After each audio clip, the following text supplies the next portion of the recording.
नमस्कार मित्र हो. परमेश्वर कृपेने आपण सर्व आनंदात आहात ही सदिच्छा.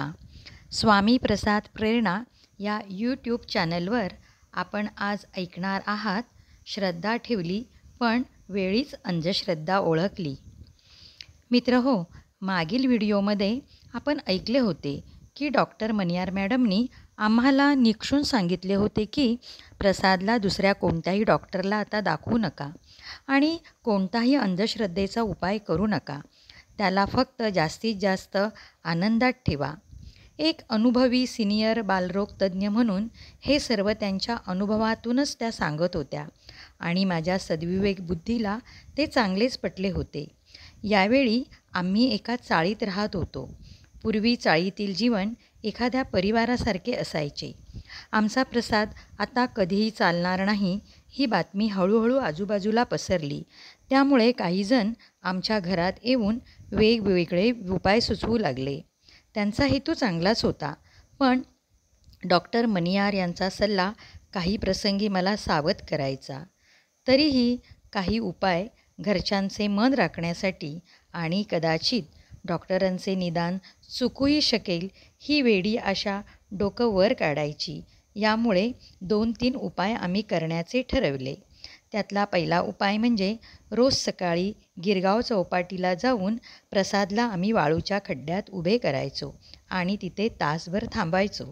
इथे अंधश्रद्धेचा काहीच संबंध नव्हता, पण नंतरचे 2 उपाय आम्ही श्रद्धेने केले, पण वेळीच त्यातील अंधश्रद्धा कळल्याने सावध झालो. एका शेजारणीने प्रसादच्या आजींना सांगितले की कोणी एक बाई मुलांच्या मणक्यात गेलेले जंतू बाहेर काढतात आणि त्यामुळे मुले चालतात. मनाला खरं तर हे पटत नव्हतं, पण त्या आमच्याच घरी येऊन उपाय करणार म्हणून मी तयार झाले. त्यांनी प्रसादला आपल्या मांडीवर पालथे झोपवले व कमरेकडील भागावर गव्हाचे पीठ टाकून त्या रगडू लागल्या. जणू हळूहळू त्या मसाजही करत होत्या. आम्ही बाजूला उभे राहून हे पाहत होतो. थोड्या वेळाने त्या आम्हाला दाखवू लागल्या. पहा पहा, जंतू कसे वळवळत आहेत. रोग लय भारी आहे. दुरून तांदळातल्या अळ्यांप्रमाणे थोडी वळवळ भासत होती, पण मन मानायला तयार नव्हते. मी थोडी शांतच राहिले. त्या बाई त्या दिवशीचे पैसे घेऊन उद्या याच वेळेला येते असे सांगून गेल्या. संध्याकाळी मात्र संधी साधून मी थोडं पीठ घेतलं आणि मनगटाच्या वरच्या भागावर टाकून चोळू लागले. पाहते तर काय, माझ्या हातावरही वळवळ दिसू लागली. त्वचेवरील लवेला चिकटलेलं पीठ लवलव हलू लागल्यावर तांदळातल्या अळीप्रमाणे भास निर्माण करत होतं. घरच्यांनाही मी ते प्रात्यक्षिक दाखवलं. दुसऱ्या दिवशी त्या बाईंनाही मी चांगलेपणानेच मणक्यातील जंतूचे हे सत्य सांगितले. त्या बाईंना थोडा राग आला असं वाटले आणि नंतर त्या आल्याच नाहीत. असाच अजून एक प्रसंग. त्यावेळेच्या श्रीअंकामध्ये एक बाबा आयुर्वेदिक औषधे देतात, त्यामुळे अनेकांना गुण आला अशी ती माहिती होती. कोणीतरी आम्हाला तो अंक आणून दिला. आयुर्वेदिक उपचार एकदा अनुभव तर आपण घेऊया म्हणून आम्ही गेलो. तेथील गर्दी पाहून मला विश्वास वाटला की इथे चांगलेच औषध मिळत असेल. 3 तासानंतर त्या बाबांसमोर आम्ही गेलो. प्रसादला दाखवले. त्यांनी खूप काही माहिती तशी घेतली नाही, पण वर्षभर औषध घ्या आणि दर महिन्याला मात्र येत जा असे सांगितले. औषध म्हणजे त्यांनी दिलेल्या तेलाने प्रसादला आम्ही वर्षभर रात्रीचे मसाज करत असू. मला वेळ नसेल किंवा ह्यांची नाईट शिफ्ट असेल तेव्हा यांचा मावस भाऊ बबन ते काम आवडीने करी. पण वर्षभर कणभरही फरक दिसेना म्हणून आम्ही त्या बाबांना पुन्हा रांग लावून भेटलो. तेव्हा प्रसादला काहीतरी बाहेरची पीडा आहे, एक होम करावा लागेल, तुम्ही 500 रुपये द्या. त्यावेळी खरं तर 500 रुपयेही जास्त होते, पण आम्ही ते दिले. नंतर त्यांनी सांगितल्याप्रमाणे होमाचा प्रसाद घेण्यासाठी गेलो तर ते बाबा पुन्हा होम करण्याची आणि पैशाची भाषा बोलू लागले. तरी मी धीटपणे बोलले की बाबा, आम्ही 500 रुपये दिले आहेत. आज तुम्ही तर आम्हाला प्रसाद घेण्यासाठी बोलावलेत म्हणून आलो आहोत. त्याबरोबर ते विषय बदलू लागले, पण आम्ही मात्र पुन्हा कधीही गेलो नाही.